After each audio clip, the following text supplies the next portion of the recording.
All right, good morning, everybody. We're going to get started today.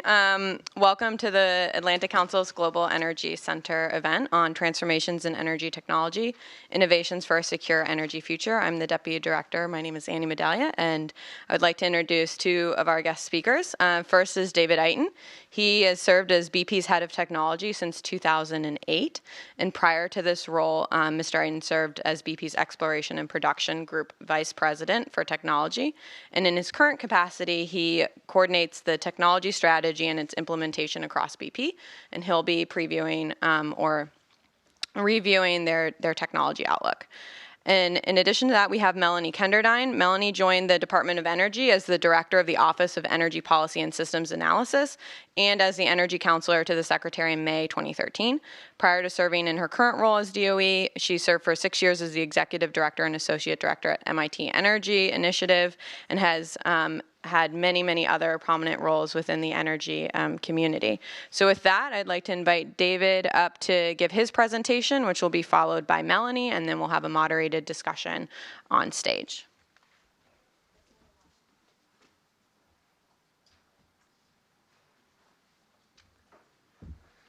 Thank you very much indeed, Annie, and good morning, ladies and gentlemen.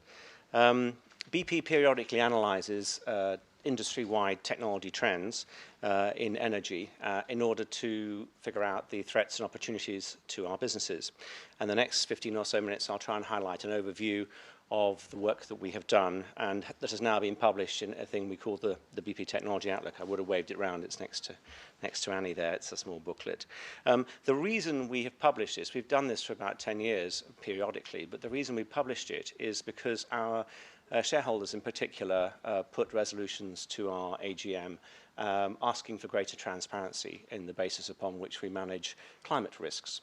And this document is somewhat responsive to that because it talks about the potential impact of technology trends and also carbon pricing on energy choices.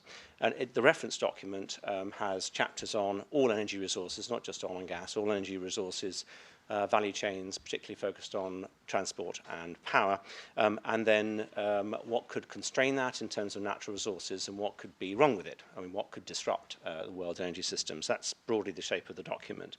And it also contains written contributions from other industry observers and knowledgeable people there. To be clear, this is an industry-wide view out to 2050. For the whole of the industry. It's what's technically possible. It's not really a forecast. And the basis of the analysis is actually data in 2012.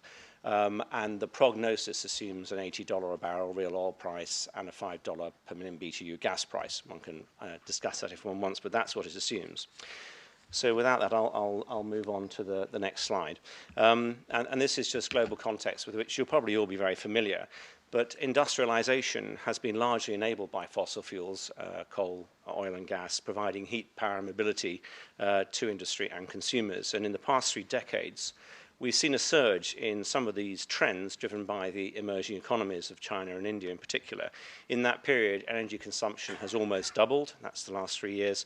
And yet more than 1 billion people in the world today still live without access to electricity. Despite the demand that this implies in growth, the oil and gas industry today is going through quite tough times, with the price of oil having fallen by almost 75%. And what I would say about that is that this is probably the 4th or 5th crash that I've seen in my career. This one's slightly unusual in that it's caused by oversupply as opposed to a lack of demand. And the origins of that lie in technology. The shale and tight oil revolution here in the US of A.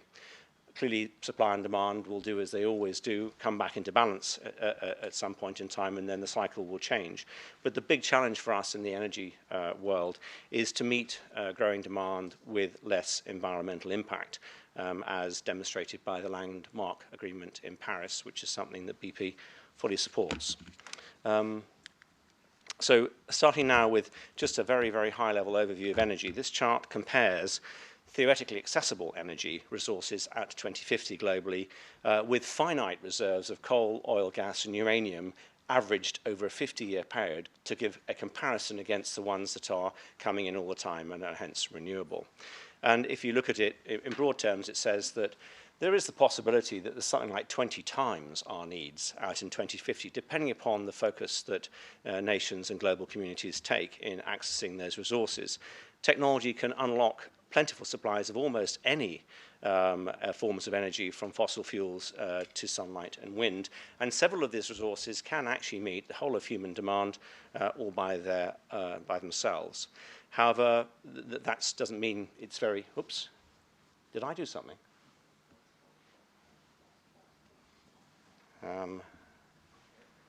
We were on slide 3.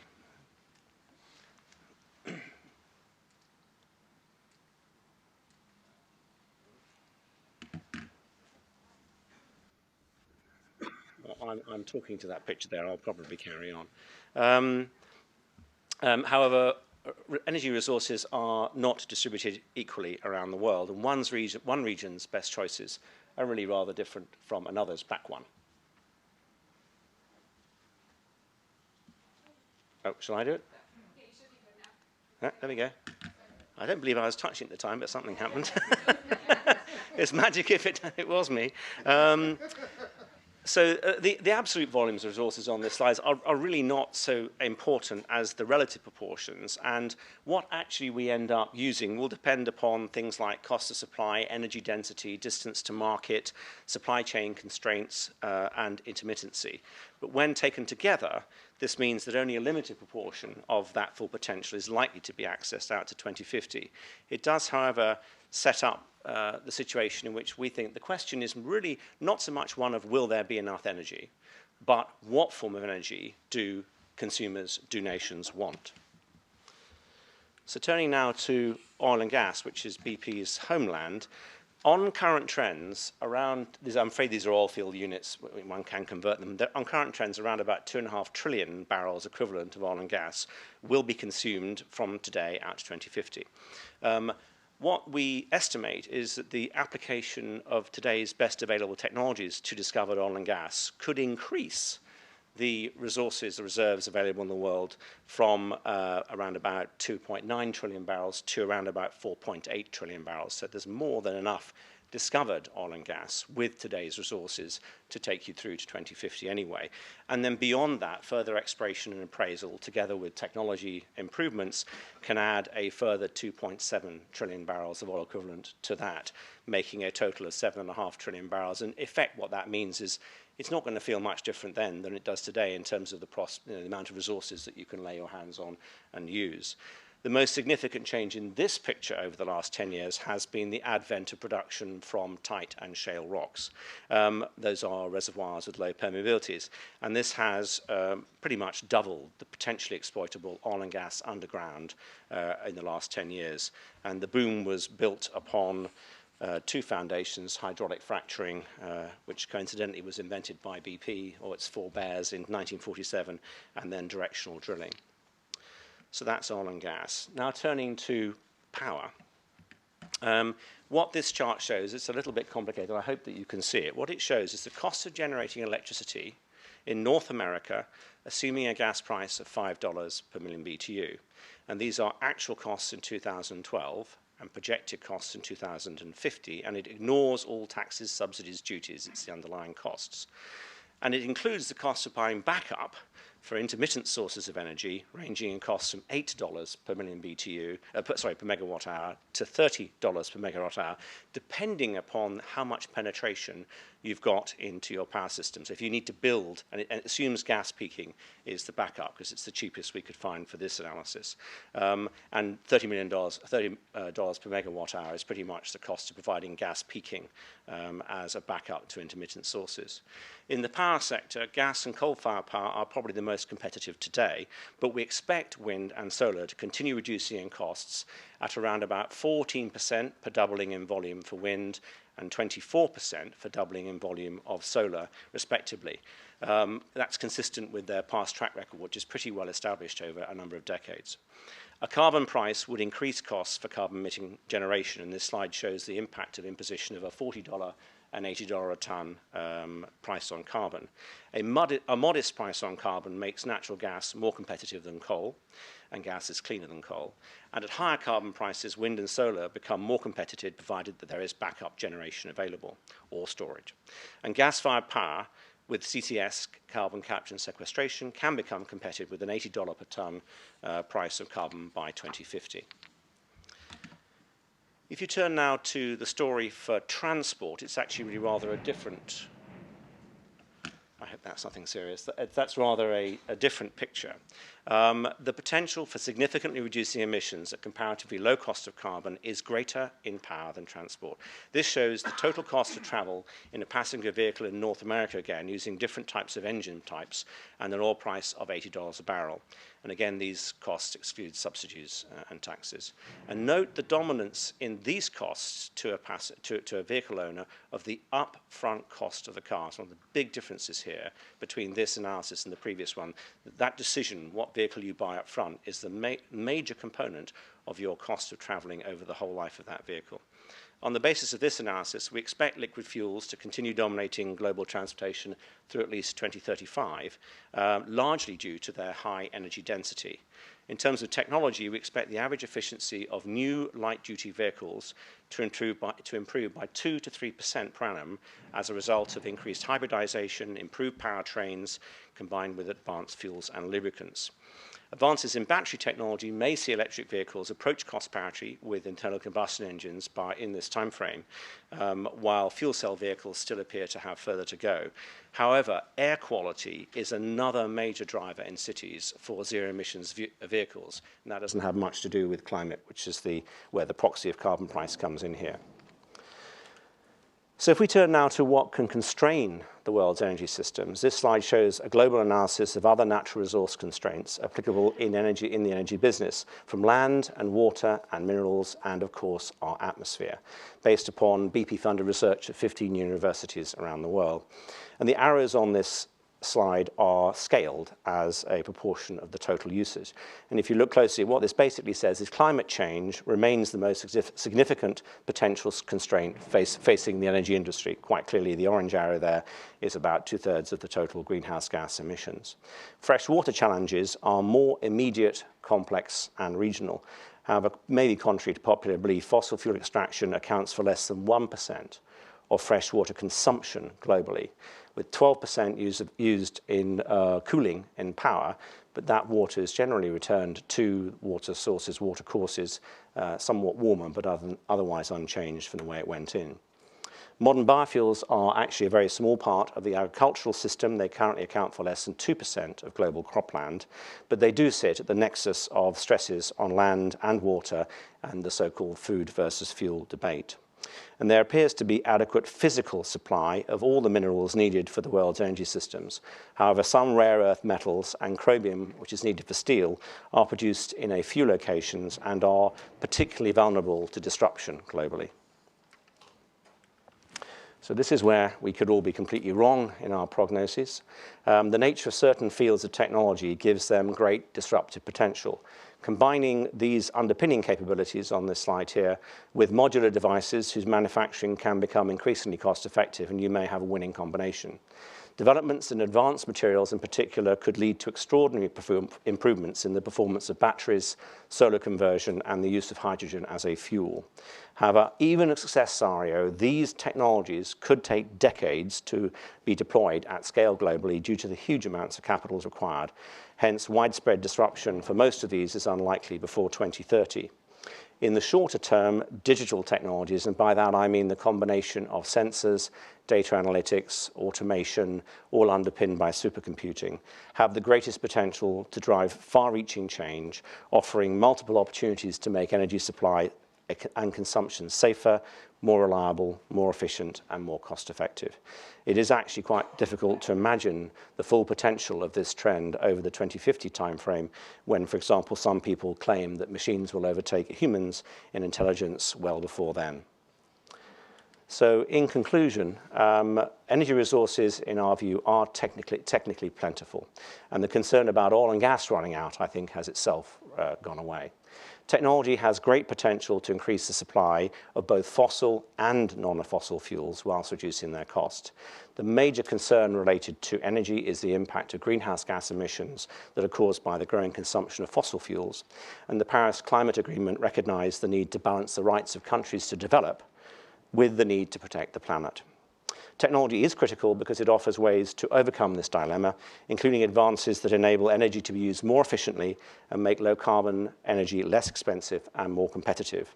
As this analysis, in our view, confirms, putting an effective and meaningful price on carbon globally could accelerate the development of low-carbon technologies and drive a decisive shift towards low-carbon energy. Thank you very much indeed.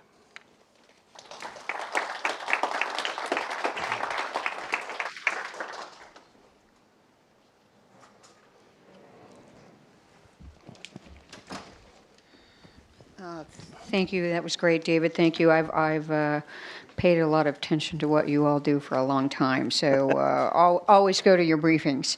And thank you all for having me here today. And I would start off by saying I'm not a technologist, and I do energy policy. I've been doing that for almost my entire professional career.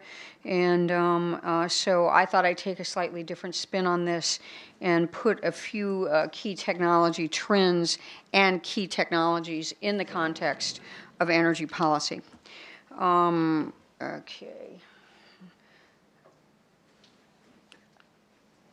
Can never see. I'm an animator. Sorry, I can't see my animations from here. Anyway, David said that BP invented hydraulic fracturing. I would say that both the Department of Energy, where I now work, and the Gas Technology Institute, where I used to work, invented hydraulic fracturing. And I've heard there are a lot of owners around the world these days. They own it because it has been a dramatic success.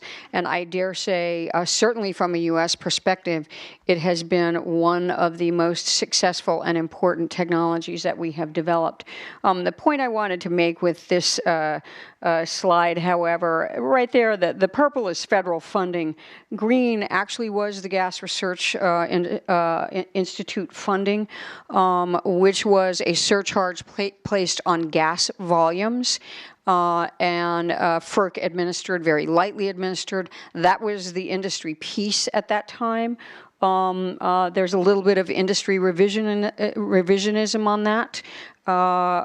George Mitchell was on the board of It was GRI at the time. Now it's GTI, and he offered up his fields as experiments for the researchers at GRI, and you can see you had steady funding there over a many-year period, and so you had a very good government coming in the beginning, working on the technologies and actually characterizing shale basins, and then you had that GRI input, and then you had and research, but we also, as a federal government, had a time-limited tax credit. And so what you're seeing there is a true melding of research capabilities, what the industry does best, and a policy which was a time-limited tax credit. The red line there is the gas that was produced under the tax credit. This slide's from the, I think it's 5 years old, from the Future of Natural Gas study. Can't believe that's been 5 years, and you can see it taking off after there.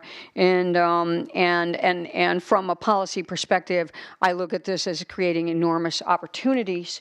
One of those opportunities, this is shale gas as a percent of total U.S. gas production, and in 2000 it was virtually nothing. Even in 2008, very little. And then you see over there on the far right. Let me go backwards. You see over there on the far right, it is approaching 50% of U.S. natural gas production, and that has had a lot of significant impacts. This is the economic impacts. They're substantial. I can't read those, but contributions to GDP, contributions to government revenues, and then what you have seen because of low gas prices is a lot of onshoring of gas-intensive industries coming back to the United States. Last time I checked, it was about $100 billion of new investment in the United States. But also, you also get we have had positive. We have had very positive impacts on CO2 emissions. And that's largely attributed from switching from gas to coal generation. Coal to gas generation, and so we've seen a big change in our fuel mix. It's also created problems for nuclear. Low-cost gas has created significant problems, and actually, I think some issues for renewables as well. And so it has had an impact on that. Our gas has now surpassed coal for the first time ever as the largest source of fuel for power generation. And as I mentioned, it's also reducing CO2 emissions. This is another impact. I've been doing this for a long time, looking at shale gas. I did not contemplate the impacts of shale gas on shale oil, and the use of the same technologies. And we all know the story. We're going to be exporting oil, or now exporting oil, and we've been exporting a lot of product. But there's another impact from a policy perspective that I spent a fair amount of time looking at in the last quadrennial energy review, is producing unconventional oil in unconventional locations, and has enormous impacts. This is, I wish I could do a better job of a time sequence. This is starting in 2010, movements of oil by rail out of the Bakken and out of Canada. This is 2011. This is 2012. This is 2013. And this is 2014. And it had a lot, rail is a fixed system, and it had a lot of impact on other commodities that are moving by rail. That has diminished now because of the low price of oil, but it is not something that we contemplated, and it put oil in direct competition with coal. And we had, I think, 4 small plants in Minnesota that could not get the coal that they needed because of competition for rail space. I'm going to do a big switch here and go to lowering the cost of clean alternative energy technologies. These are our key technologies. This graph is 2008 to 2014 alone, so it's pretty spectacular. I can't read which I can't see which one it is. Yeah, this is land-based wind, 40% reduction in costs over that time period. Distributed PV, 45%. Utility scale PV, 60%. I have not gone through and looked up what model battery costs mean. I think we've got a while on batteries.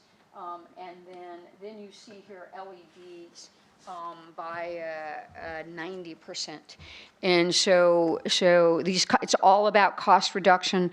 I have to tell you that the lower oil and gas prices are moving the bar, okay, for some of these technologies, and we need to lower them more. But it is a pretty remarkable cost reduction that we're seeing. Those cost reductions have an impact. These are renewable capacity additions, and I'm not going to read all of them, but distributed solar, 769% increase between 2008 and 2013. Capacity additions, utility scale solar, PV and thermal, that's 1,200%. Total wind and solar capacity additions, 282% increase, and this is a cost curve and cost coming down, capacity additions going up. Those are also policy driven, but as David just said, there's still, solar is 0.2% of our generation, and wind is 4%.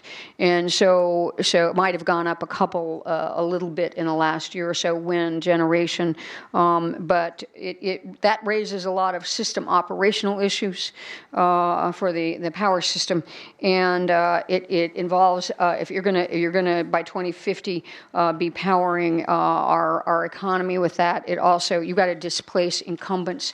It is a very time-intensive and policy-intensive process unless we have a carbon price, and that would make a big difference on some of that. I also look at these renewables this way. This is a map of where the renewable resources are in the United States. Blue is wind, green is biomass, red is solar thermal, yellow PV, and brown is wave energy, the offshore there off California, et cetera. And as you can see, the renewable resources in the United States are widely distributed. It raises issues when you have renewable portfolio standards in 32 states, because it might make a lot more economic sense to use lower cost or even lower quality renewables closer to home. Okay, because of the difficulties with siting long-distance transmission, and those difficulties are many. They're regulatory, legal, but also the states who are the transit states don't have a vested interest in that either. So when you have renewable portfolio standards, you might be, and a lot of states either require or give preference to indigenous renewables. So that's going to affect how our system operates. That's one of the issues we're looking at in the next quadrennial energy review we're working on right now, which is going to be electricity soup to nuts. The deployment of renewables raises, from, in my perspective, another a supply chain issue. Okay, this is the largest wind turbine blade in the world. It's approaching the length of a football field. It is, right now, with current technologies, you need them to all be in one piece to withstand the force. And we're working on ways to modularize these. We need to do that. But right now, we call this our too big to succeed slide, which is, we're joking, okay? But it is enormous, getting increasingly difficult to transport these things, okay, on local roads, et cetera, and to put them on top of towers, and to get them through ports, et cetera, et cetera. So it's something that we need to think about as we deploy more and more wind. One other thing, I never thought I would know this word. It is also an issue in the United States for schnabels, which are train cars that transport very large transformers. And there are extremely limited number of schnabels in the country, and so that's another supply chain issue from an energy security perspective. Quite frankly, is the transport of large transformers. Let me hurry up here. This is another technology. We have installed smart meters in about 50 million homes in the United States. Right now, those smart meters are largely working on conventional providing conventional services. They're not to the degree that they can in any way, shape, or form performing to as robust smart meters. They can. This is in part a reflection of the next slide.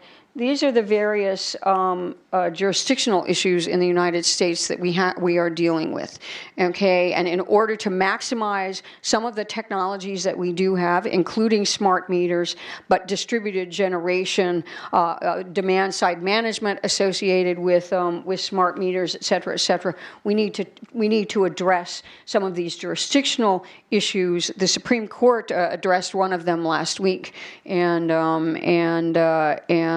which I think we're going to actually be looking at, and the impacts of that decision, the demand-side management decision on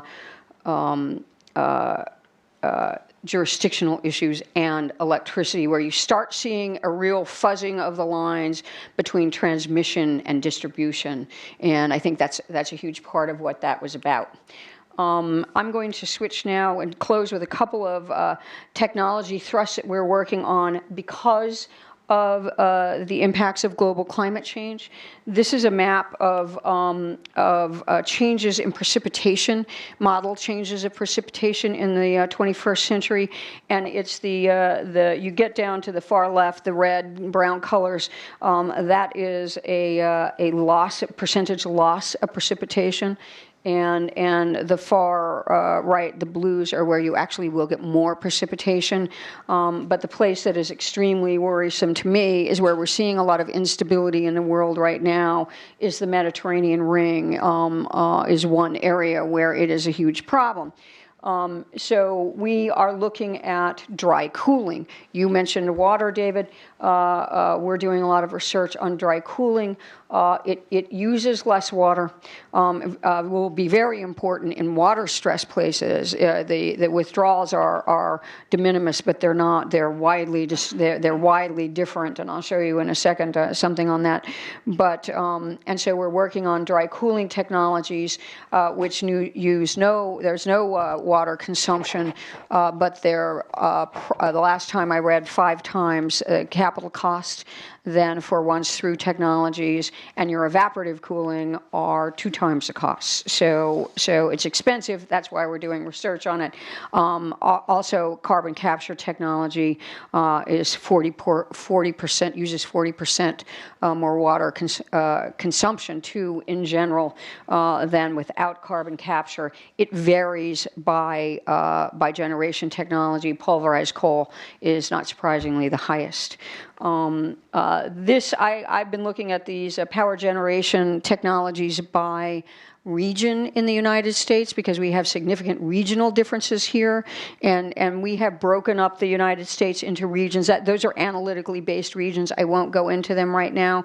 There is enormous variation in water withdrawals by region in the United States, which suggests a couple things to me. One, there are different generation technologies in different regions of the country. There are different policies, but also one-size policy will not fit all, okay, on something like this. And then I'm going to close with just 2 more slides. This is from my MIT days, and Ron Prin, a climate scientist at MIT, did roulette wheels. He was trying to explain to the press the probability of temperature increases. And we actually had a life-size one of these made up and gave it to Prince Albert when we went to Monaco. The roulette wheels had special meaning for him. But these are the probabilities of temperature rises with and without policy changes. And without policy, getting those to look like they're going around was not easy on PowerPoint. I want to read this. With policy changes, you can keep it in the 2 to 3 degree range. Without policy changes, you get up into the 7 degree range, and climate scientists blanch when they hear 7 degrees. Okay, and so this is obviously a huge problem. We are encouraged by what happened in Paris, where 190 countries had INDCs, now NDCs, and that kind of global commitment is a huge step forward. We were very encouraged by China's commitment, and et cetera, et cetera. And in order to address some of those global issues we have been working on, and the president announced this in Paris the first day of COP, a mission innovation. And mission innovation is 20 countries in the world coming together and agreeing to double their investments in clean energy R&D. It's up to the country to decide what their investments are. We're closing on our budget, and we don't have all the final numbers, so I can't say what ours are, but we will be putting ourselves on a trajectory probably to exceed this commitment over a 5-year timeline. But I would say that these partners span 5 continents. They represent 60% of the population in the world. They emit 2/3 of the greenhouse gases, that 70% of the world's GDP, Importantly, it's 80% of the governments in the 20 countries investment in clean energy R&D. So doubling those investments is not trivial. That's where 80% of the money is, and the governments that are investing. And so what we hope to do with this, there are corresponding investment efforts. They're parallel. They're not affiliated formally, but they have agreed to invest. Bill Gates and the Breakthrough Energy Coalition, that group has agreed to invest private patient capital in the 20 countries that are members of Mission Innovation. So anyway, this gives me hope for some of the things we saw on the roulette wheels, and will increase the pipeline of new technology. So thank you very much.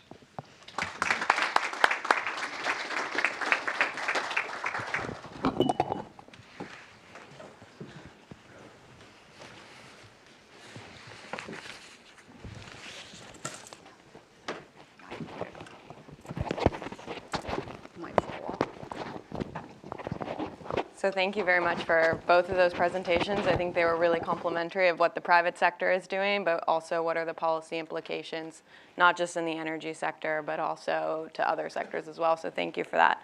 I wanted to open up with a question that I asked David earlier this morning in the green room, and it is, what didn't you expect out of the technology outlook? Probably three things. I know the answer to this question because I've answered it earlier, but three things surprised me a lot when I looked at the results of the studies we did.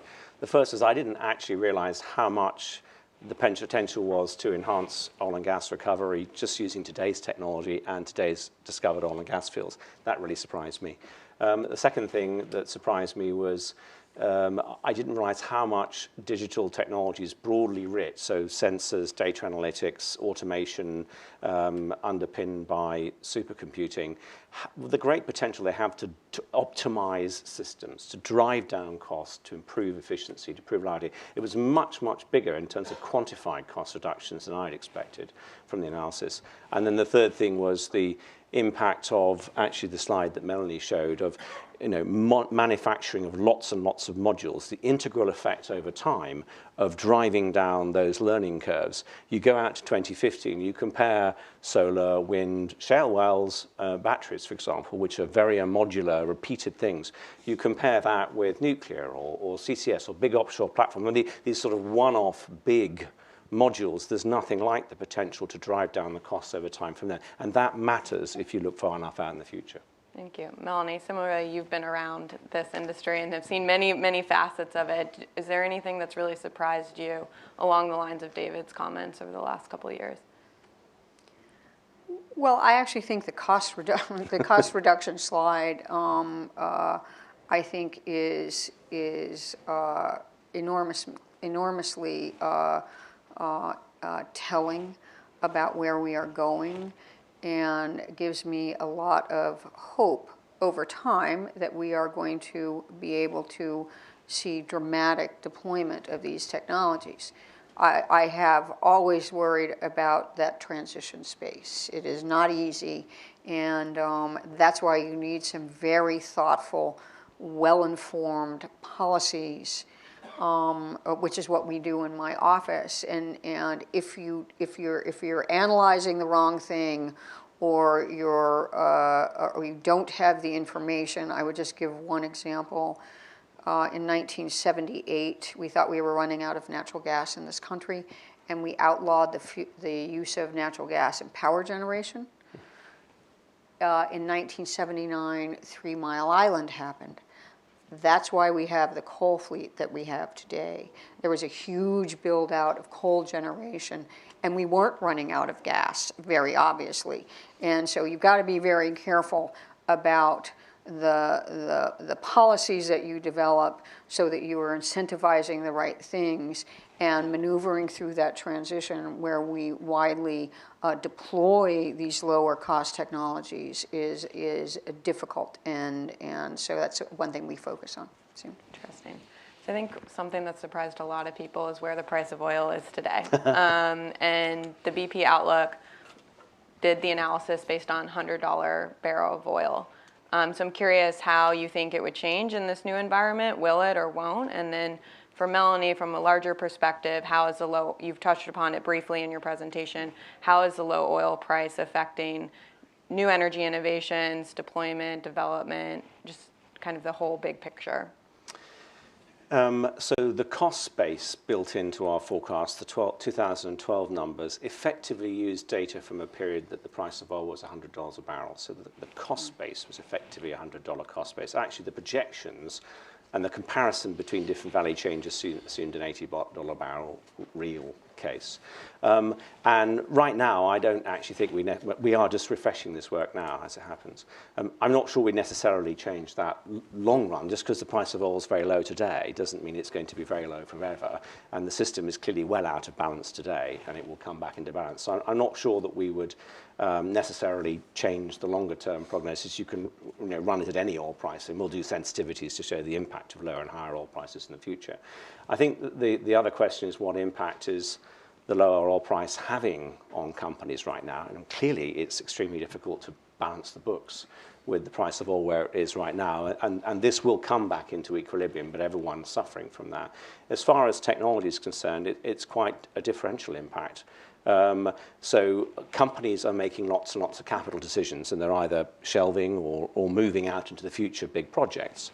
And many of those big projects, in our case, will have a technology development program associated with them. There's no point in developing something if you don't need it anymore. So there's a knock-on impact on technology programs. But just as that's reducing expenditure in some places, expenditure is also growing in other places. I mean, areas that we're probably spending more on now than we were, despite the lower price, would include unconventional reservoirs. There's a huge potential from those. Certainly would include enhanced oil recovery from conventional reservoirs. We see lots more potential for that at low cost. And then lastly, the very broad question of the application of lots of different kinds of digital technologies to your business, whether it's on the dark side of cybersecurity or the light side of the enabling things it can do. I mean, I don't think there's any company that's really backing off on that. I think they're all pushing hard on that. So it's quite differential. Well, maybe 5 or 6 years ago, there was a big push at the Department of Energy for cold liquids. I think that's probably not going to happen for a while. Okay, but on something like electric vehicles, the payback period just got a lot longer. Okay, so I would think about it that way, that it has an impact on payback periods in general for a range of technologies.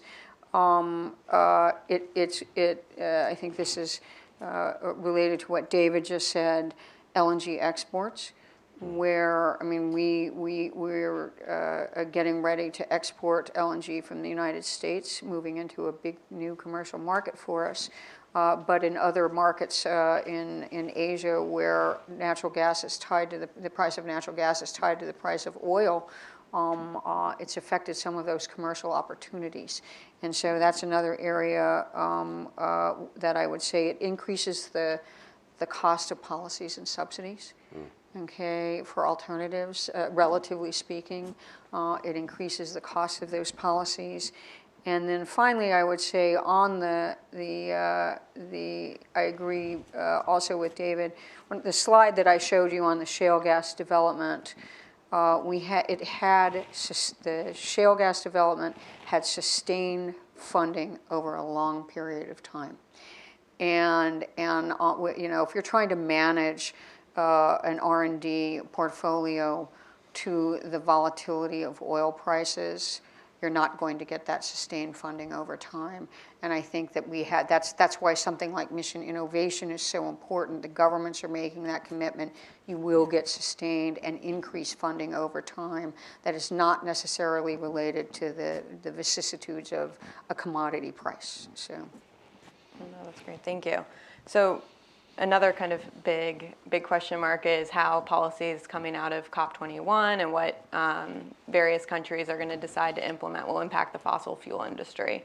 So I was hoping, David, maybe you could delve into what is your outlook for how these changes are going to impact your industry, but also what are your thoughts on a carbon price? And then maybe Melanie, given your expertise, if you can talk about how you see natural gas playing within the kind of the clean technology or the clean fuel source? And is it really a bridge to a low carbon world, or is it more of a long-term component of that world? Well, I mean, just firstly to reiterate, I mean, we certainly welcome the landmark agreement in Paris, and particularly the contribution that various of the officials in the US made to that whole process. So a great outcome. It is, however, early days. I mean, each country needs to go away and figure out what it's actually going to do about that and how it's going to deliver on its commitments there. And this will be very, very different, I suspect, around the world in different countries and where we operate. And so we, to some extent, have to wait and see how they implement those policies, and hence what we can best do to support that transition in that particular country. As far as what BP is doing itself, I mean, obviously what we're driving is towards more efficient operations and more efficient products, whether it's fuels and lubricants, so that the overall greenhouse gas footprint of that activity goes down over time. We certainly are trying to make our portfolio more resilient to a climate-concerned world, and that's in particular about a shift to gas. We are investing in low-carbon options and low-carbon businesses as BP, probably the largest operator of renewables of our peer set, I would imagine, and engaging with policymakers to try and provide a perspective from being a big player in the energy system. And this outlook, for example, is one of the sorts of things we're doing to try and inform that, and then working with peers in the industry. And the Oil and Gas Climate Initiative was one attempt to try and be a constructive voice in the run-up to Paris and thereafter. I mean, as far as carbon pricing is concerned, I mean, I think there are lots of different ways of putting a price on carbon. I think we're largely agnostic as to the right thing. I mean, what you can do here in the United States is illegal in some parts of Europe. So, there's no right necessarily answer as how to do it. What you have to do is to put an effective price on carbon. And what is quite difficult or potentially can cause trouble is if you put lots of different prices on carbon in different parts of national economies, because what you then do is set up an arbitrage between those different parts of the economy, and that is not necessarily very efficient. So that's why we've advocated economy-wide pricing on carbon. It'll take a while to get there, and it'll take a very long time to get there on sort of a global basis. That'll be bilateral initially, but it's really about the most economically efficient transition. That's an environment within which companies and businesses are probably most comfortable operating. You just stole my line. I put lots of ways to implement a carbon price, but some are more inefficient than others. So I would certainly reinforce what you just said. But you asked me about natural gas as a bridge fuel. Reiterate how excited we were about the results of COP21. It actually provides us guidance. Okay, I think that and some type of global commitment. You're not going to get a global commitment to a carbon price, however, and I don't think that's not very realistic. And so each of the countries will do what they will do. Natural gas is a bridge fuel. It is a bridge fuel. It certainly depends on what natural gas is displacing. If natural gas is displacing coal, as it has in this country because of low-cost gas, it's not a regulatory, nothing's been implemented. That's happening because gas prices are really low and capital costs for NGCCs are low. And so it has reduced carbon emissions. If natural gas is displacing renewables or nuclear, those are no carbon sources. So we certainly do view it as a bridge fuel. I mentioned the MIT Future of Natural Gas study. We had a slide we called the bridge slide, which shows the role of natural gas in decarbonizing. That was all sectors. But at some point, natural gas becomes too carbon intensive to meet the 2 to 3 degrees on the roulette wheels or coming out of COP21, and you either need low cost capture from natural gas generation, or you need to use other types of generation. So at some point it either gets driven out of the system or you use CCS. And in our MIT scenarios, gas got driven out for a while, but came back in like 2060 or something because of cost, low cost capture. So, Can I just make Yeah. a quick comment on that? I mean, sure, gas is undoubtedly going to help during the transition. It's particularly going to help in balancing systems with increasingly intermittent sources of power, as well as the intermittency in demand, which we've always had. But I think the reality is, if the carbon price is going to rise to anything like the level that many commentators think would be required to achieve a stabilization of atmospheric emissions, at those sorts of prices, and our analysis suggests this anyway, because that would be a price well above, I think, probably $80 a tonne. At those sorts of prices, you can increasingly decarbonize the gas grid, and it can carry on providing that large balancing mechanism for nations around the world. Great. So you just mentioned it's kind of a wait-and-see policy as to what certain countries decide to do post-COP21. But in your outlook and in everywhere else, it talks about how non-OECD countries are going to constitute 96% of the demand for new energy. And I know it's a priority of the U.S. government and many others to kind of think about how do we work with China, India, and others to implement regulations, investment environments that incentivize the use of more natural gas and renewables.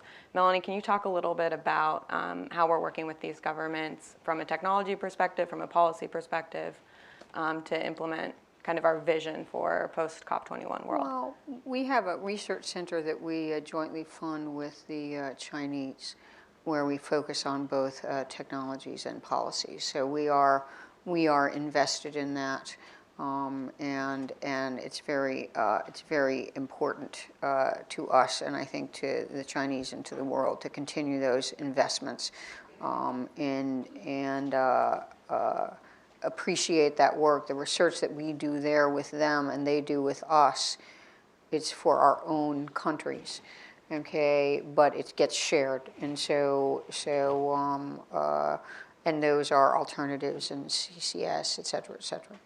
Energy and water is a big focus of that center. I'm on my way to India next week. I don't know, sometime soon, where we are very focused as a department and as a government. The Indians have committed to universal access to electricity by 2020. That means adding 400 million people to their yes, a lot of people, and so we're focused, and they have a lot of lignite, and so what can we do in a cooperative way to work with them in carbon capture and sequestration, more efficient power generation, et cetera, et cetera. And so that's another big area of focus and concern. And both India and China are mission innovation countries. And it's not just doubling our clean energy R&D budgets.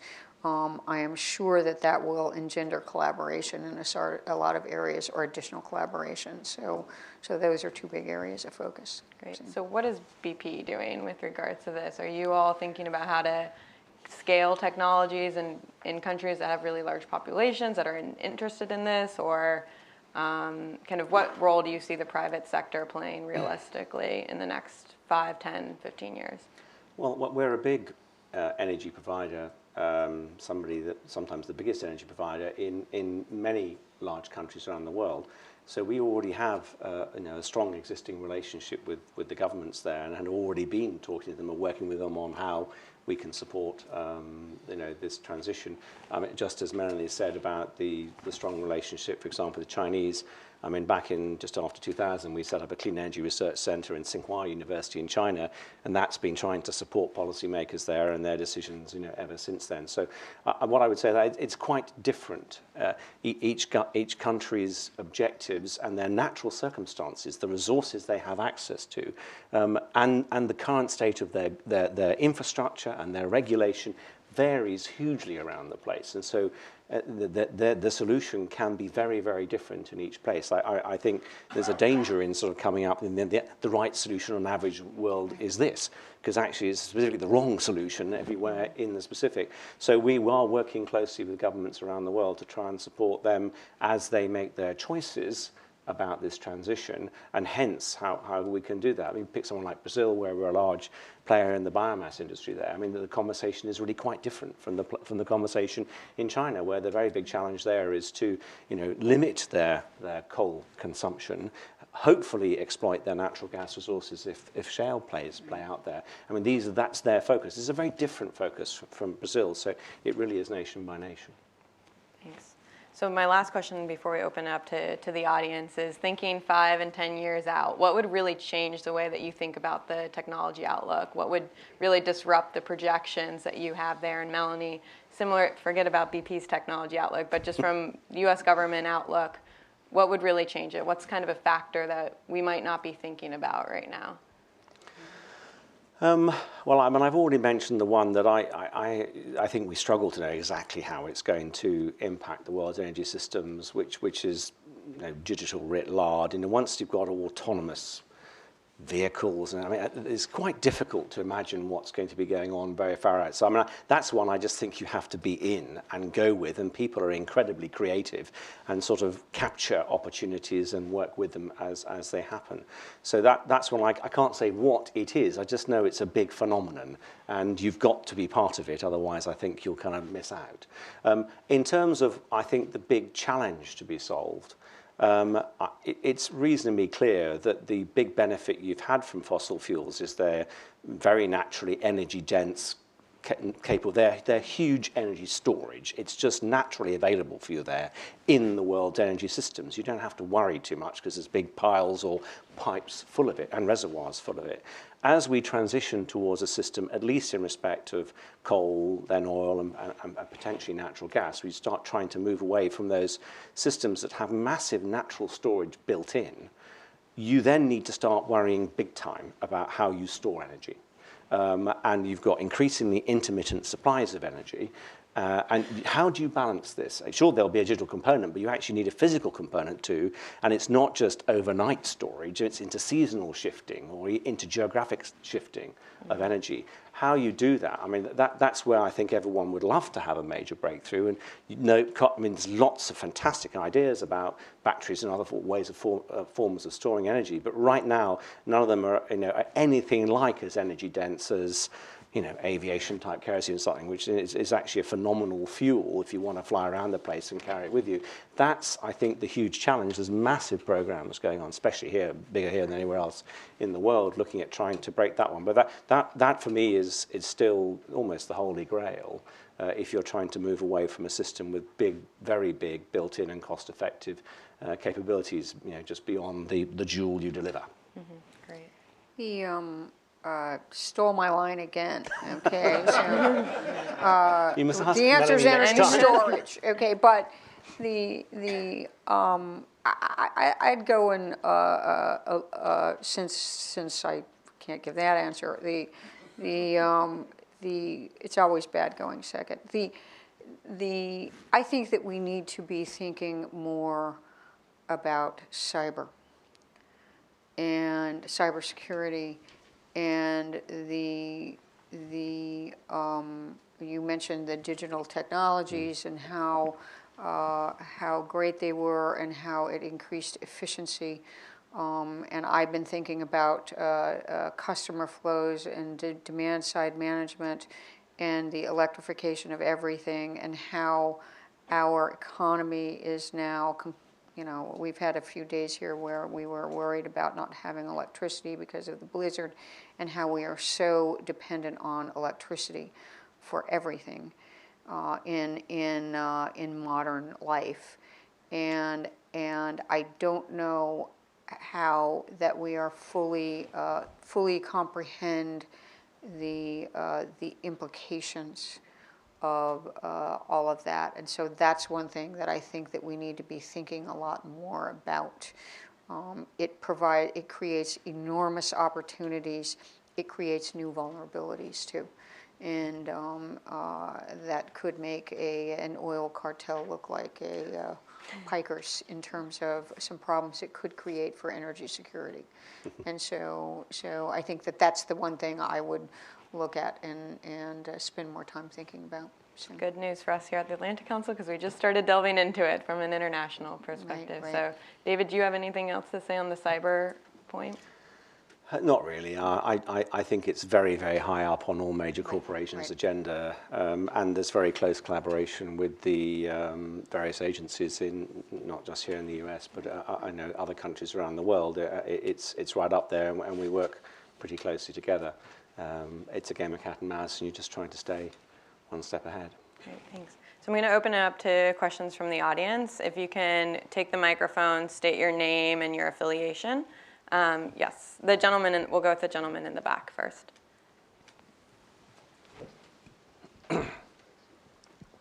Hi, thanks so much. My name is Spencer Schecht. I'm with the DC Sustainable Energy Utility. There's so much to talk about, from the smart grid to natural gas, but my question is, there seem to be two narratives, and there's the narrative that we are heading to a low-carbon future, we are in alignment with the Paris Agreement, and the Paris Agreement suggests a carbon-neutral 2050. But we're also talking about technologies that will allow us to explore more oil and gas reserves and take those out, and scaling up traditional technologies. So how do they work together going forward? I mean, I'll let you go first this time. no, actually, no, you go ahead, Melanie. I think that's only fair. Fair comment, fair cop. Well, I mean, that's the transition period that I was talking about, how difficult it is to manage. And from a policy perspective, getting that transition right is absolutely critical, and it's extremely difficult. And so I can't give you all of the answers to the question you ask. You need a lot of you need to develop and deploy affordable, no carbon generation and fuels. You need massive efficiency, and quite frankly, you need to switch from coal to gas. And those are kind of the broad trajectories I see as to how we can decarbonize. But I have to tell you, there are this is the U.S. Okay, we can afford more of this. There are enormous equities around the world involved in electrification. There is a direct correlation between the Human Development Index and electricity. And I just mentioned India. They want universal access. It means providing electricity to 400 million more people, and they are not alone. And so that's another problem. And there are other equities involved. And so it's part of the equation, and it makes it more difficult. So. The good thing is Melanie just stole my line. Oh, good. But just to say that, in the way that we experience it, when we're talking to different governments, climate is not the only thing on their agenda. It's a very important thing. But in Europe, there's a strong energy security flavour, just for example. And so the governments want energy to be sustainable. They want it to be affordable, and they want it to be secure. And they're trying to balance at least those three different forces. And the reality is that there is no quick or easy solution to that right now. And that the existing fossil fueled system provides a lot of that, has enabled industrialization and human development for a long period of time, until the greater realization of some of the consequences that began to dawn on us. So, and fossil fuels will carry on providing some of the things that people, governments want. They want development until such time as there is a viable alternative. And sure, technology will accelerate that future.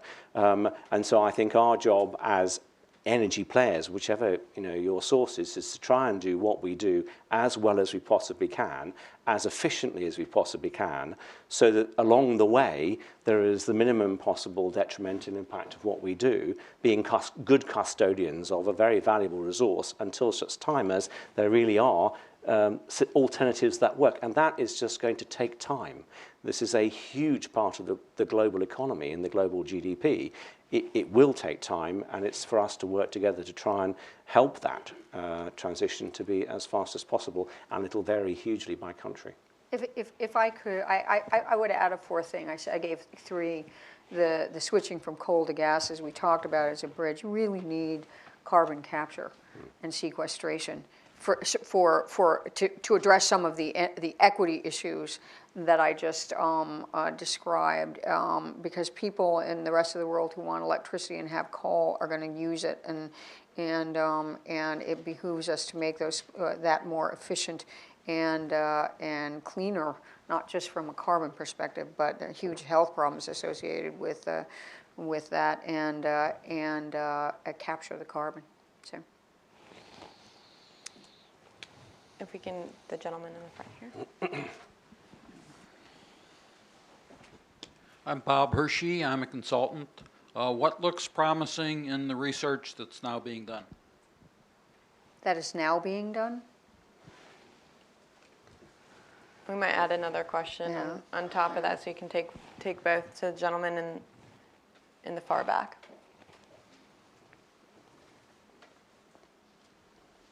Thank you, David Givens, Argus Media. David, the company is going to produce about as much crude this year as it did last year. Can you tell me about technologies being employed upstream that allow that to happen in the current price environment? Yeah, certainly. I mean, the upstream business, everything starts from understanding what's underground. Absolutely everything, and that's about imaging. If you don't know what you're drilling into and producing from, you can be seriously suboptimal in that. So as far as at least BP is concerned, probably the number one priority is to keep on pushing the envelope in terms of knowing what's underground. It makes it safer, it makes it more efficient, and you don't drill wells you don't need. You don't miss whole areas of reservoirs that are just not producing. So that is absolutely number one as far as we're concerned. Probably has been for decades our major focus, and there are many novel techniques now coming up around imaging of reservoirs that are significantly enhancing our ability to do that. And they're equally applicable, by the way, to these tight and shale phenomena. We're learning how to do it there. We learnt originally, cut our teeth on conventional reservoirs, offshore in particular. So that would be the first one I would highlight, actually. Beyond that, we are beginning to try and deploy low-cost enhanced recovery techniques. And waterborne EOR, whether it's polymers or ionic modification or surfactants. I mean, this can actually increase recovery quite significantly from conventional oil reservoirs, some of the biggest targets probably being in the Middle East for that. So that's a growing trend, but also it's been a major program for it. And then lastly, more broadly, how can you leverage better information? Now, in the past, you really didn't have much idea what was going on 2-3 miles under the ground. You couldn't get sensors down there that would give you a real-time readout of what's going on. As you can now begin to instrument wells, drill strings, have real-time feedback of what's going on, as well as all the surface plant, the ability to optimize that system to avoid difficulties and improve the cost efficiency of those activities is quite phenomenal. It's probably that last one, instrumenting diagnostics and improving the efficiency of operations, that's got the largest pull, certainly in my company and in the upstream, and some of the other CTOs I've talked to have given a very similar answer to that one. On the technologies, I mean, we've mentioned a lot of them. I mean, storage was our answer, and it's promising, but I think that it's we've got a lot of work to do. Small modular reactors, CCS capture technologies, I think we could spend time on, but I hesitate to focus only on a specific technology. I think a suite of technologies, you just talked about subsurface. Subsurface, we have a cross-cutting initiative at DOE where it's a subsurface initiative. It has application for not just oil and gas, it has it for carbon sequestration, geothermal. and deep boreholes for nuclear, for example. So I think that subsurface doing that kind of research gets you could potentially get you a lot in the end. But I'd say one other thing that we're very focused on too is grid modernization. We have fundamentally business models and a system that is set up 100 years ago for one-way flows, and we've got two-way communications technologies where we can get a whole lot of benefit from that if we start looking, but we don't value that in rate cases. There are jurisdictional issues, and so I would look at that system and all of the technologies that we have and what we have to do to enable them. So. Thanks. I think we have time for one more. We'll try to do, let's do 2 questions at once. So, yes, Alison. Hi, Alison Conboy from the British Embassy. I've got a question about the role of government support for innovation and particularly kind of costs falling. So, Melanie, you gave, I think, a compelling example of how government intervened in the early days of the shale industry in the US, and that helped get the industry off the ground. And I guess particularly with a view on mission innovation, and we're kind of proud to be a partner country in that. I'm interested in what you see as being kind of uniquely the role of government here in getting costs down for some of these disruptive technologies, and what would be kind of more suitable for the private sector. And it'd be interesting just to hear from a government perspective, and also, I guess, from BP's perspective, what can we do that others can't do, and what should we be focusing that money on that the market might not deliver? Thanks. And then to the gentleman behind Alison. Hi, my name is Dimitri. Thank you very much. Very interesting. I just had a question about on this chart here. The hydroelectric is a very small portion. I'm just wondering if you could comment on the potential of hydroelectric and what going forward. Thank you. Want me to do a unique role of government first? We do invest a lot in R&D, and from very basic to all the way down the research spectrum to large demonstrations. And large demonstrations are very risky, especially when you're trying to transform the energy space, because all of that's very risky. So I think that government investment along the entire spectrum is very important. I think, however, working very closely with industry at certain steps along the way is also critical. That's what you saw in the shale gas development slide. I think that is one of the best examples of high impact public-private partnerships that I've ever seen in my professional lifetime. And so that is just critical. But it's also policy development. And you can have a good policy development. You can have policy development that sends you off in the wrong direction. That is why my office exists now, is to do objective analysis and informed policy, so that we're not outlawing natural gas for power generation. And so it's both in funding R&D, assuming some of the risk, doing the fundamental research, doing research along the continuum, working with industry where we need to be working, providing a whole pipeline of options, not picking winners. That's up to the industry to do, but providing options and easing the handoff and the diffusion of those technologies. It's interesting, there's a direct analog between Melanie's role and my role. Inside BP, if you like, I'm responsible for the policies that make sure that the conveyor belt of ideas, prototypes, productization runs. If it doesn't run smoothly, it's a waste. You're wasting money along the way. I have mechanisms inside Get BP for making sure that we move things along or stop them down. And they're not the same kinds of policies that Melanie's doing, but actually that's exactly what she's doing. She's making sure that conveyor belt works, because that's economically efficient and productive. And I think as you look around the world at the different nations that are signed up to Mission Innovation, they will, I suspect, look at that conveyor belt and where they can make the most difference by incremental investment in their system. And some may decide that they want to do more earlier stage research. Some may actually decide that the bottleneck is later stage and that they're going to invest in that. I can think of countries that I would personally put in different places like that. So I don't think that each country will sort of go for the same cookie cutter answer to this. And I certainly know that the Department of Energy here is thinking very deeply about how they can make the most difference with incremental funding going in there. So and I think collaboration, with the private sector who are, more actively involved in parts of that, where the bottlenecks are, what can really make the most difference is a great way forward. Harking back to in case people thought that Mel and I were disciplining each other, we weren't actually. I absolutely credit the UK government and their various mechanisms for cracking shales. Actually, 50 years almost before that, technologies that were invented that ultimately came together to crack the shales. So my reference was to the patenting of hydraulic fracturing in 1947. We hadn't dreamed of using on shales. That's what the US government caused by their particular actions.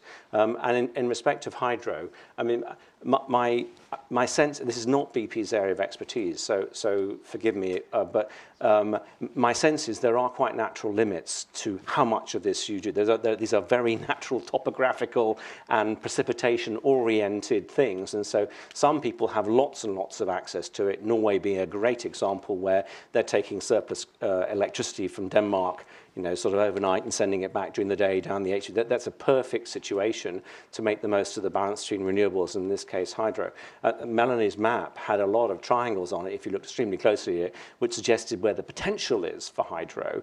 There's going to be more in the rocky parts of the US than there are in the flat parts of the US, obviously.